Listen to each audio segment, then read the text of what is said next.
Recently I've ordered the BORUIT V30 and the BORUIT V20 revision 1, thinking that I will like the V30 and I will keep the V20 as a backup. I did not imagine how wrong I would be. The V30 on paper looks like a superstar.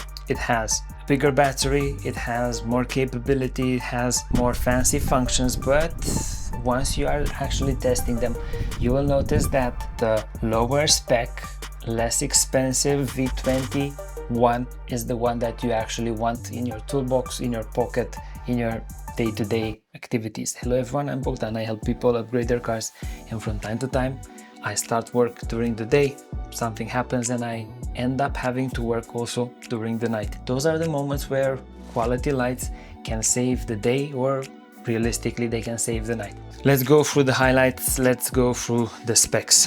The V30 is an improvement, is an upgrade of the V21. It has a bigger battery, it has a different layout for the LEDs, however the basic functionality is very similar. Both units will have this 180-degree swiveling head, similar construction, only difference being that one is a little bit bigger than the other. Okay, if we are just looking at the V30, it will feature a main source of light, 900 lumens. Even now when I'm looking at it, this unit is blinding me, and this is one of my pet hates. The light pattern and light intensity is nowhere where I would want it, and this is one of the failure points of this light. It also features two red LEDs for the main unit. Red light dispersion much better, but still quite intense for my tastes. One more additional click and we move to UV light. The unit is featuring IP65. It is 98 grams in weight. It has a 2000 milliamp battery. It also is able to function as a power pack. It has a magnetic back connecting point and keychain connecting bit. Should you want to use the lights on the side, you double click, you're able to cycle through some of the colors, the modes that it has on the side. My observations: the light intensity is, even for these LEDs, is too much, because once I look into them my eyes hurt and I'm taking quite a lot of time to readjust the light in the environment. When testing during the night, I found these lights quite annoying, because no matter what I was doing, I was either blinding myself or blinding other people. To also note that these torches have a panic function, which by pressing the left button continuously will activate the light and this strange little siren that is really loud. Going forward, I would place some glue, some super glue and some adhesive to deactivate that function altogether. To note, both units will be coming with this metal clip, which is very useful. However, on both of them you need to pay attention, because when you're sliding it in or sliding it out, you have a high likelihood of damaging this rubber tab, and after that it will be harder for you to access the charging port, which is a USB-C terminal. You will be receiving a power cable, a USB cable for charging, and you will notice that this is a very slim cable. When compared with normal cables, you need this type of very slim cable to be able to reach the charging terminal. Ideally, you do not want to lose this one. From an accessory point of view, the V20 is receiving a bit more accessories, in the sense that you are receiving two light diffusers that, in my opinion, are quite useful, especially because I'm a big fan of diffused light and light at lower intensity levels. I consider them more useful than very bright light. Let's see the V20. The V20, similar layout, 180 swiveling head. This time it is able to generate 1000 lumens in turbo mode. If I understood correctly, turbo mode is accessible only when pressing the power button. If you cycle through the modes by double clicking, you will not access the same light intensity.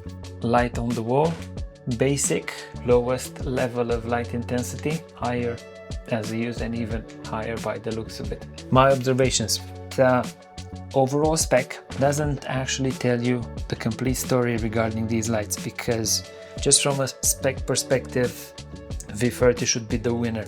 In reality, the V30 disappoints with regards to light intensity and light patterns. The V20 light output and the way that it's spreading the light, this light is far more usable and you can make use of it much better. Additionally, with this clip, you can use it on your clothes, on the pocket of your clothes, and you have more freedom.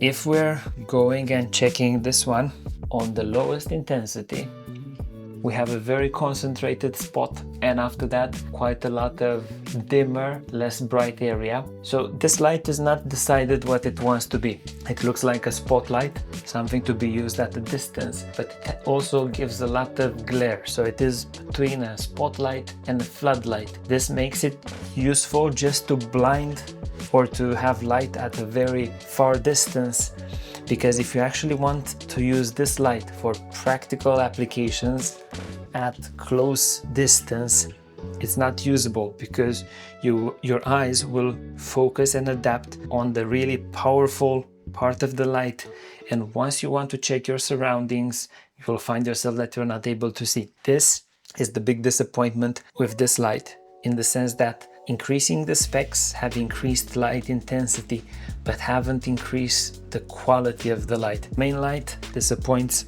with this aspect. We have different cycling modes.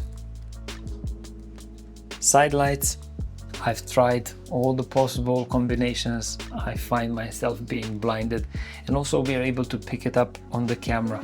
We're able to see these side wings, which are a very simple indication that the light is glaring. Looking at and comparing the two on the same color, the diffuser type on the V21 is a little bit better, in the sense that it isn't blinding you as much and has more usability. Don't get me wrong, it's still not perfect, and I would still plan of doing a hack to it, cutting part of this white diffuser and gluing it to the surface to get more diffused light for normal day-to-day applications.